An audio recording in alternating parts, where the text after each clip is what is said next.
할렐루야, 주 안에서 복된 목요일 아침입니다. 우리가 TV 홈쇼핑을 보다가 보면 쇼 호스트가 이렇게 외치죠. 오늘 이 구성 놓치면 후회하실 겁니다. 이 말이 묘하게 마음을 흔들어 놓을 때가 있습니다. 우리의 인생도 마찬가지가 아닐까 싶네요. 누군가 우리 옆에 서서 오늘이 기회라고, 오늘이 찬스라고 외쳐주면 얼마나 좋겠습니까? 우리는 전지적인 관찰자가 아니기 때문에 어떤 일이 진짜 기회인지, 또 지금 만난 사람이 내 인생의 진짜 전환점이 될 수 있을런지 미리 알 수 없다는 아쉬움이 있습니다. 그래서 우리가 할 수 있는 건 단 하나죠. 오늘을 소중하게 살피는 것이라 생각합니다. 평범한 오늘의 만남 속에서, 지루해 보이는 일상 속에서 하나님께서 숨겨두신 그 빛나는 가능성을 발견하는 것이 필요합니다. 그렇기에 오늘이라고 하는 선물 안에는 언제나 하나님의 기회가 들어있음을 알게 됩니다. 작은 일에 충성하고 눈앞에 있는 사람들에게 친절을 베풀고 주어진 일에 최선을 다할 때 그 순간이 곧 하나님이 예비하신 기회가 되는 것입니다. 오늘 하루 하나님이 주신 이 좋은 기회를 놓치지 않는 날 되시기를 축복합니다. 함께 묵상할 말씀은 에스라 5장 1절에서 5절까지의 말씀입니다. 선지자들 곧 선지자 학개와 id도의 손자 스가랴가 이스라엘의 하나님의 이름으로 유다와 예루살렘에 거주하는 유다 사람들에게 예언하였더니, 이에 스알디엘의 아들 스룹바벨과 요사닥의 아들 예수아가 일어나 예루살렘에 있던 하나님의 성전을 다시 건축하기 시작하며 하나님의 선지자들이 함께 있어 그들을 돕더니, 그때에 유브라데 강 건너편 총독 다뜨네와 스달보스네와 그들의 동관들이 다 나와 그들에게 이르되, 누가 너희에게 명령하여 이 성전을 건축하고 이 성곽을 마치게 하였느냐 하기로, 우리가 이 건축하는 자의 이름을 아뢰었으나 하나님이 유다 장로들을 돌보셨으므로 그들이 능히 공사를 막지 못하고 이 일을 다리오에게 아뢰고 그 답장이 오기를 기다렸더라. 아멘. 오늘 본문 말씀은 감격의 기공식 이후에 14년 동안 멈춘 성전의 이 건축으로부터 시작합니다. 이들은 바벨론 포로로부터 돌아와서 이제 성전을 건축하겠다라는 열망으로 기쁘게 기초를 놓았지만 사마리아 사람들의 반대에 직면하게 됩니다. 그들의 정치적인 압박 앞에서 그냥 손이 멈추어지게 되었습니다. 14년이 흘렀습니다. 이 14년은 대적이 그들을 묶었던 시간이라기보다는 스스로 낙심과 두려움에 묶여 있었던 시간이라 할 수 있습니다. 포로에서 돌아온 이스라엘 백성이 육적으로는 귀환했을지 몰라도 마음은 여전히 포로였다라는 것입니다. 우리의 신앙생활에서도 종종 그렇지 않습니까? 처음에 불꽃같이 기뻤던 은혜가 어떤 현실 앞에서 화려한 기공식만 남고 작업은 중단될 때가 있습니다. 그래서 은혜를 유지하는 것이 은혜를 받는 것보다 훨씬 더 어렵습니다. 비전은 받는 순간보다 지키는 과정이 더 치열합니다. 그래서 계속 불을 붙이는 것, 이것이 바로 우리가 해야 할 믿음의 싸움인 것입니다. 14년 동안이나 하나님은 이들에게 침묵하셨습니다. 그러나 이 시간은 버려졌던 시간이 아니라 기다림의 시간이었습니다. 하나님은 오래 참고 기다리시는 분이시죠. 그러나 영원히 기다리지는 않으십니다. 때가 되면 다시 일으키십니다. 그리고 그때 하나님이 사용하시는 것이 무엇입니까? 바로 말씀입니다. 선지자 학개와 스가랴가 예언했다라고 1절에 말하고 있죠. 하나님은 말씀으로 다시 시작하게 하십니다. 걸출한 선지자 학개 스가랴를 사용하셔서 말씀을 주십니다.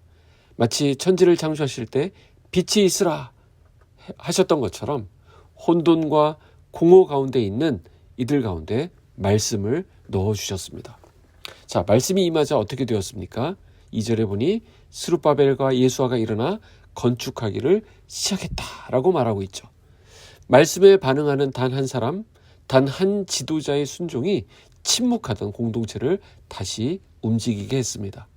말씀 없는 열정은 쉽게 꺼져버리지만 말씀 위에 세워진 순종은 반드시 다시 일어납니다. 선지자들은 이렇게 말씀만 전한 것이 아니라 그들을 함께 도왔다라고 2절에 말씀합니다. 말씀과 순종이 서로 손을 잡은 것입니다.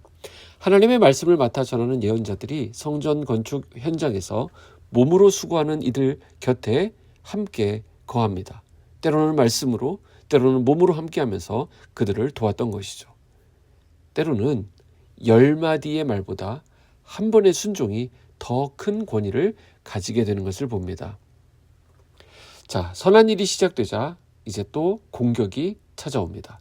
3절에 보시면 그때 유브라데 강 건너편 총독 다뜨네와 스달보스네와 그들의 동관들이 다 나와 그들에게 이르되 누가 너희에게 명령하여 이 성전을 건축하고 이 성곽을 마치게 하였느냐 하기로.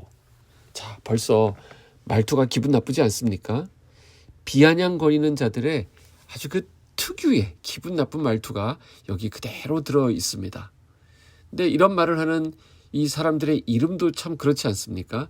다뜨네, 스달보스네 이런 이름들 가진 사람들이 비아냥거리면서 성전 건축을 또 방해합니다. 자, 중요한 것은 무엇입니까? 사단은 쉬지 않는다는 것입니다. 굉장히 부지런해요.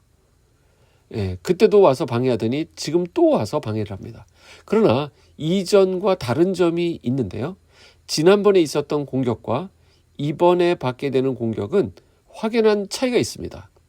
자, 이번에 또 공격했다는 것은 같지만 이번에 뭐가 다르냐? 두려워하지 않는다는 것입니다.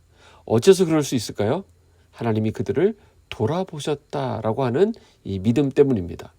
5절에 보시면 하나님이 유다 장로들을 돌보셨으므로 그들이 능히 공사를 막지 못했다라는 것이죠.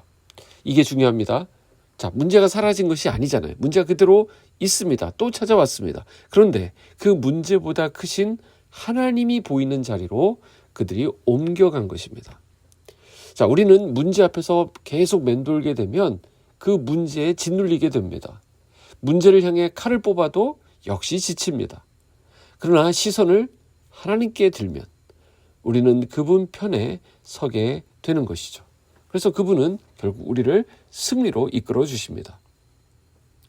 사랑하는 여러분, 혹시 저와 여러분 안에 멈춰버린 은혜가 있습니까? 다시 붙잡아야 될 비전이 있습니까? 이렇게 말할 수 있겠죠. 시간이 많이 지났습니다. 앞에서 겪었던 실패가 너무 컸습니다. 이렇게 말할 수 있을 것입니다. 그러나 오늘 본문에서 우리 하나님 말씀하십니다. 지금이 곧 일어날 때다. 말씀이 들릴 때가 바로 하나님의 때입니다. 성령이 감동하실 때 움직이시기 바랍니다. 다시 믿고 다시 순종하고 다시 시작해 보십시오. 순종하면 길이 열립니다. 움직이면 하나님이 도우십니다. 오늘도 하나님은 멈춘 자가 아니라 순종하며 다시 시작하는 사람들을 통해 일하실 것입니다. 이런 귀한 은혜가 우리 모두에게 있기를 축복합니다. 기도하겠습니다. 사랑해 주님 감사합니다. 오늘도 말씀으로 우리를 위로하시고 도전하시니 감사합니다. 낙심과 두려움으로 멈춰있던 우리의 심령을 오늘 주신 말씀으로 다시 일으켜 주시옵소서.